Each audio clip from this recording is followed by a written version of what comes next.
एक दफा का जिक्र है।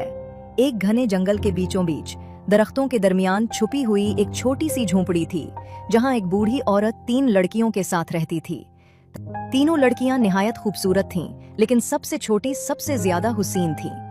बूढ़ी औरत उन्हें सुबह सवेरे से रात गए तक मुसलसल काम करवाती।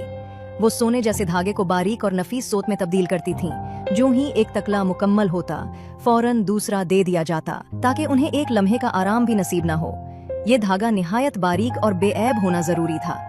जब काम मुकम्मल हो जाता तो बूढ़ी औरत सोत को एक खुफिया कमरे में बंद कर देती।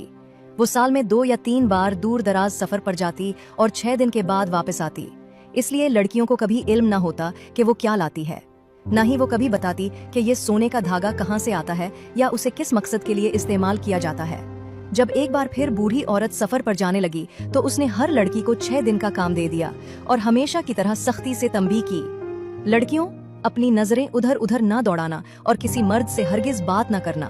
अगर ऐसा किया तो तुम्हारे सोने जैसे धागे की चमक मांद पड़ जाएगी और तुम पर मुसीबतों के पहाड़ टूट पड़ेंगे।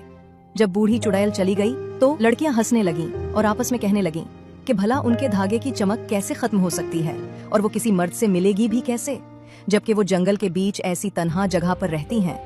बूढ़ी औरत के जाने के तीसरे दिन एक नौजवान शहजादा जो शिकार के लिए जंगल में आया हुआ था, अपने साथियों से बिछड़ गया और रास्ता भटक गया।